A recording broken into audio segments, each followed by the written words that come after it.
guys, good morning. Maaga tayo nagmuni-muni. Walang pasok si Madam Camel. Maaga tayo dito maglalakwatsa. Nagmuni-muni tayo dito sa gilid ng dagat.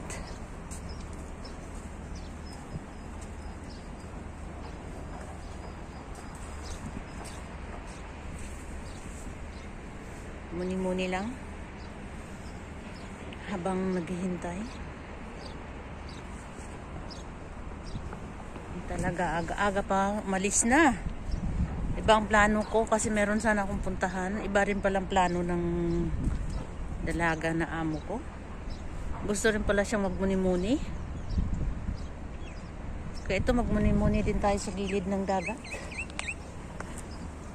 Buhay OFW. Ganito lang. Lalo na yung driver, kung saan yung amo nandun din. Pasyal-pasyal. Kaya magkuha na lang tayo ng mga magagandang views dito. Ikot-ikot. Restaurant to eh.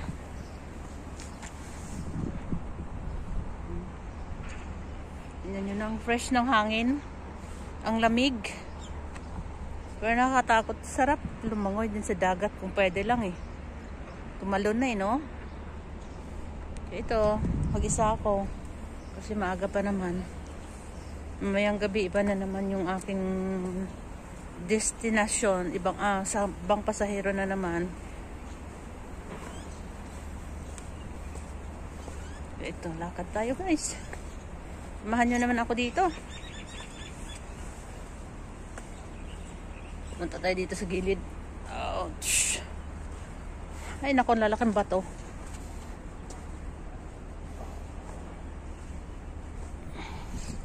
Ang ganda. Tignan nyo.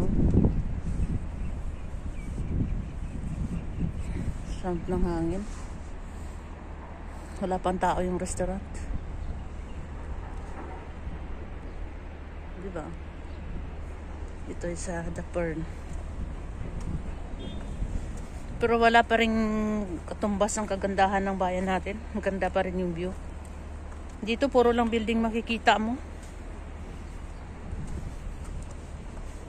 Mas tayo para kasi may mga ano dyan, may mga nagtatrabaho, mga gardener. May camera dito, baka mahuli tayong pulis.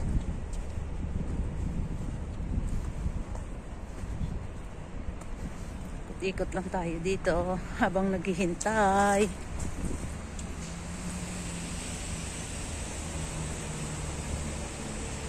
Oh my God.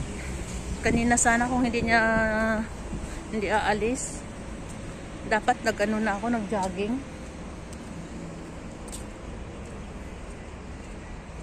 Para matanggal yung mga taba natin.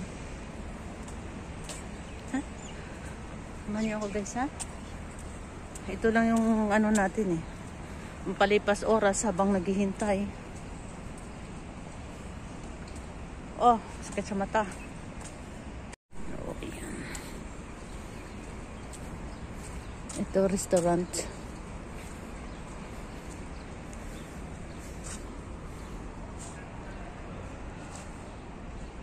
Bulaklak. Yellow bell to sa atin eh. Bulaklak na to. Ito. Yellow bell ba yan? Meron din yan sa atin. Ito nga yung kamatsili, ano ba yun? Kamunsil sa Ilonggo ba? Yan, dami ng bunga. Yan, dami ng bulaklak. Katamis kaya yan. Nung nasa nakaraang taon, kumuha din ako dito.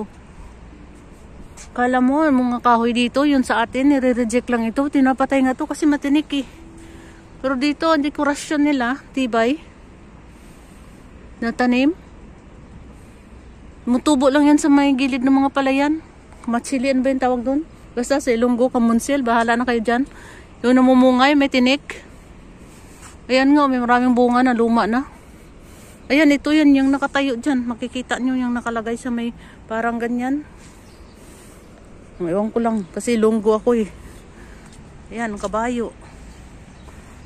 Kuwawa naman yung kabayo na to. Tagal-tagal na, hindi pa rin naalis. Diyan pa rin.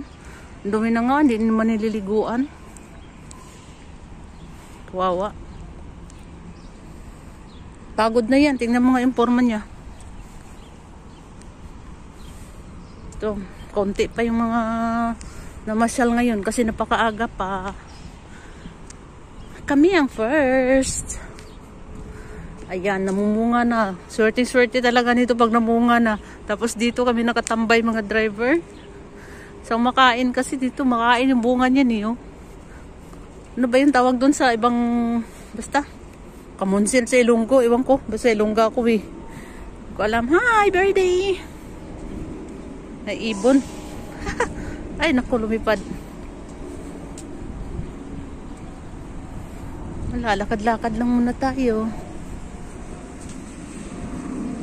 Ayan, pang dekorasyon nila dito yung kahoy na yan. Sa atin, puro naman yan tinik.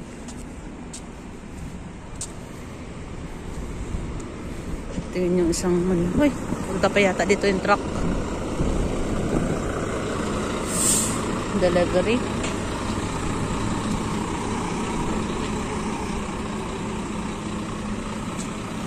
Pagod din nakaupo sa sasakyan.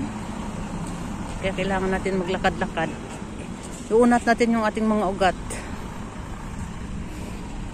Ito, matitibay itong klaseng tanim dito sa disyerto. Ingan.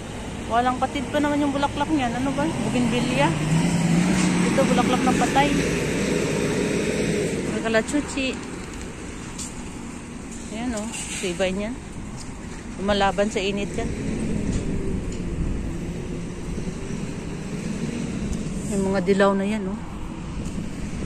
Bumilid tayo. Baka masagasaan tayo.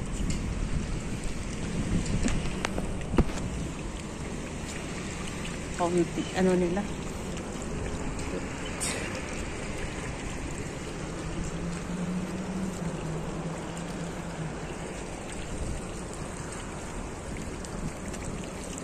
Ayun guys.